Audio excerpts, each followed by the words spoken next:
Olá pessoal, hoje a gente vai falar de um produto que eu acho bem interessante, fundos de investimento imobiliário. Ele é muito bacana pelo seguinte: no Brasil a gente tem a cultura de comprar imóveis para fazer renda.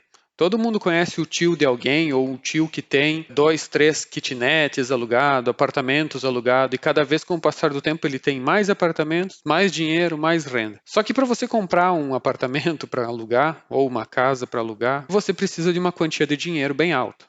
150, 200, 300, 500 mil, depende da cidade. E aí é difícil você dar um plus, né? Começar a ter um desses até não chegar num valor extremamente alto. O fundo de investimento imobiliário ele é um mecanismo que faz com que você receba aluguel a partir de uma cota de um fundo. Essa cota, em alguns casos, chega a ser em torno de R$ 10. Claro que o aluguel é proporcional àquele valor. Por exemplo, tem um fundo de R$ 10 que ele rende mais ou menos 7 a 8 centavos por mês. Se você tivesse um apartamento de 10 mil, seria R$ 80. Um de 100 mil, R$ 800, o que é bem bom. É muito além da maioria das kitnets que tem no país. Claro que isso é uma realidade diferente de cidade, de estado, de situação. Então, explicando o fundo imobiliário, ou seja, a ferramenta que permite que você tenha imóveis indiretamente, de certa forma, imóveis, porque tem algumas categorias que não é exatamente desta forma, e você pode fazer isso comprando cotas de R$ 100, de R$ 10, de R$ 180, muito mais acessível. Uma vantagem que eu acho sensacional é que se você tem um apartamento de 150 mil alugado ganhando R$ 800 por mês e você tem 150 mil em cotas ganhando exatamente R$ 800 por mês, no mês seguinte você pode comprar mais R$ 800 e aí você vai ter 150 mil e 800 e o aluguel não vai ser mais de 800, vai ser de 801 e 2 e 3 reais. Isso vai aumentando conforme você vai crescendo. Já no apartamento isso é impossível. Não adianta você colocar mais uma janela no apartamento de R$ 800 e querer cobrar mais alguma coisa no aluguel. Você não consegue colocar mais um tijolo na parede e cobrar mais alguma coisa no aluguel. Então, isso é impossível de acontecer fisicamente. No caso dos fundos imobiliários, a gente tem uma outra característica. A gente dá o seguinte: eu consigo vender ou comprar parte do meu fundo praticamente imediatamente, no mesmo dia. 2 dias depois, o dinheiro está na conta. Já se você for vender um imóvel, você pode levar 6 meses, um ano, 2 anos, e só pode vender ele por inteiro. Talvez você receba um carro como entrada, um outro apartamento como entrada, N coisas, negociação, ajuste, documentação, imposto de renda. No fundo imobiliário, isso não existe. E, por enquanto, todo fundo imobiliário que tem mais de 50 cotistas é isento de imposto de renda, o que é um grande benefício no Brasil. Digo por enquanto porque no Brasil isso pode mudar sempre, né? Então, para compreender melhor, você é o cotista, é a pessoa que vai comprar cotas do fundo imobiliário. Você coloca dinheiro no fundo e recebe a cota. Sendo proprietário dessa cota, você ganha o direito a receber os aluguéis dos imóveis do fundo. Aqui a gente tem categorias diferentes de fundos: fundos de escritório, lajes corporativa, logística, shopping, hospital, educacional, ou seja, eles possuem prédios destas categorias em geral, não obrigatoriamente, e recebem aluguéis destes inquilinos.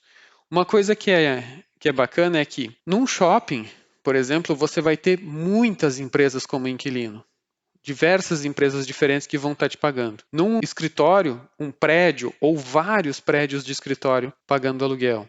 Logístico, aqueles pavilhões em que as grandes empresas armazenam os seus estoques e usam aquilo como logística. Uma pergunta: você acha que é mais fácil você tomar calote do Zezinho alugado no seu kitnet a R$ 500 por mês ou de empresas enormes que pagam um aluguel muito grande e dificilmente vão sair dos prédios? É improvável que você tome calote dessas empresas. E uma outra coisa importante é que, uma vez que você tem um inquilino e ele sai, a sua renda cai a zero. E se você tiver 80 inquilinos e 2 saem, a sua renda praticamente não muda. E é isso que acontece quando a gente tem fundos de investimento imobiliários que possuem vários prédios e vários inquilinos. A gente chama eles de multipropriedade e multi-inquilino. Existem fundos de investimento que têm só um inquilino? Sim. Tem só um prédio e alguns inquilinos? Sim, também. Monopropriedade, monoinquilino. Isso tudo a gente vai ver também na hora de passar pelos fundos, né? E existem os fundos de papel, os fundos de fundo e fundos de desenvolvimento. O que é fundo de papel? Fundo de papel é o seguinte: imagina que você empresta dinheiro e recebe esse dinheiro com alguma correção. A renda fixa que a gente viu lá no início. Você empresta dinheiro para uma empresa, debenture. Você empresta dinheiro para um banco, o que eles chamam de renda fixa, CDI, né? Você recebe aquele valor corrigido depois de um tempo. No caso de um fundo de papel, ele empresta para empreendimentos imobiliários. E esses empreendimentos imobiliários vão gerar retorno financeiro percentualmente, geralmente atrelados a índices de inflação, como IGPM, IPCA ou o próprio CDI, e vão retornar para você com o resultado financeiro. Só que uma sacada bem interessante. Você consegue, como pessoa física, resultados como 110% do CDI, 100% do CDI lá naquela renda fixa. Já esses fundos, eles conseguem resultados absurdos. Eles negociam IPCA mais 5%, mais 7%, IGPM mais 8%, 9%, o que são valores muito maiores do que nós conseguimos. Fundos de fundos, o que é? É um fundo que tem uma carteira de fundos embaixo e eles escolhem os fundos. Ou seja, quando você compra um fundo imobiliário, você tem cotas daquele fundo. Quando você compra de 2 fundos imobiliários, você tem cotas de 2 fundos imobiliários. Você diversificou 50% num, 50% no outro. No caso de um fundo de fundo, ele compra cotas de vários fundos imobiliários. Então, quando você compra uma cota de um fundo de fundo, na verdade você já está diversificado porque tem 2, 3, 20, 30 fundos imobiliários que são comprados e vendidos com o passar do tempo. É uma forma bem interessante também. Fundos de desenvolvimento são aqueles que estão ligados ao desenvolvimento imobiliário. Falando de uma maneira simplificada, algo relacionado à construção, à criação de prédios, né? Compra de terrenos e venda de oportunidades, coisas nesse sentido. Em geral, os fundos de desenvolvimento são os mais arriscados desse ambiente dos fundos de investimento imobiliário. Algumas coisas que eu já comentei aqui, né? Então, fundos versus imóveis. É muito mais fácil de comprar uma cota de R$ 100 do que um apartamento de 150 mil. Liquidez. Você consegue vender 2, 3, 20, 30 mil de um dia para o outro, enquanto que um apartamento você talvez leve um ano para vender. Percentual de retorno. Se você fizer a conta, a gente vai ver alguns fundos estão dando 8, 9, 10%, 18% neste momento que eu estou gravando, que é outubro de 2020, os fundos de papel estão dando valores muito altos. Enquanto que você pegar um apartamento, é provável que você não consiga esse percentual de retorno, além das incomodações. Por exemplo, custos de transação, ITBI, cartório, corretor, coisas que a diversificação proporciona. Você ter 80 inquilinos é muito melhor do que você ter um inquilino. E se você sequer precisa conhecer esse inquilino, melhor ainda, né? O dinheiro cai na conta, você nem sabe quem é a pessoa. Ou a empresa, né?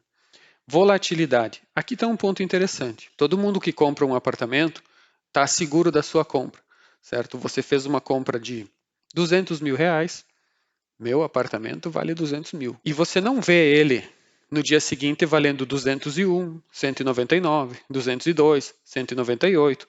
Isso não acontece. Você não vê isso, não tem uma plaquinha na frente do apartamento dizendo que isso acontece. Já os fundos de investimento imobiliário, isso acontece, porque a renda é variável. Diversos fatores influenciam. É a economia, é Covid, é governo, é a informação de uma empresa na China lá que pode quebrar. Isso acaba gerando ruídos de mercado. Então, tem momentos que o fundo está variando 1% para cima, 1% para baixo, 2% para cima, 2% para baixo. Sobe um pouquinho, sobe 3, 4 dias, cai 2, sobe, desce, cai. Isso é renda variável. Isso acontece no valor da cotação e você enxerga ela. É diferente do apartamento. Só que, Se você comprou um apartamento por 150 mil e você tentar vender ele no dia seguinte por 150 mil, pode ser que você não consiga. Pode ser que um mês depois, uma favela se instalou ali na região, um presídio vai se instalar na região e o seu apartamento passe a valer 80 mil, só que na sua cabeça ele continua valendo 150 mil, 200 mil, o valor que você pagou. Só que ninguém mais quer comprar lá. O seu apartamento vale o quanto alguém quer pagar por ele, não o quanto você quer vender. E esse é um ponto interessante. Você não enxerga a variação de valor num apartamento físico porque não tem uma plaquinha lá identificando o quanto ele está variando. Só que isso tecnicamente acontece. Obviamente, ninguém compra um apartamento para vender 10 dias depois, um mês depois. Mas isso acontece. Então as pessoas enxergam com o passar do tempo, 5, 10 anos depois o meu apartamento valorizou. Cara, normalmente sim, né? Porque tem inflação, né? Tem reajuste que ocorre em todas as propriedades, né? Elas vão subindo de valor com o passar do tempo. Nos fundos imobiliários, a tendência é isso acontecer também. Só que como a gente enxerga a cotação diária, isso deixa a pessoa meio apreensiva, imaginando que, por exemplo, passe um mês caindo todos os dias aquele 0,1%, 0,2%.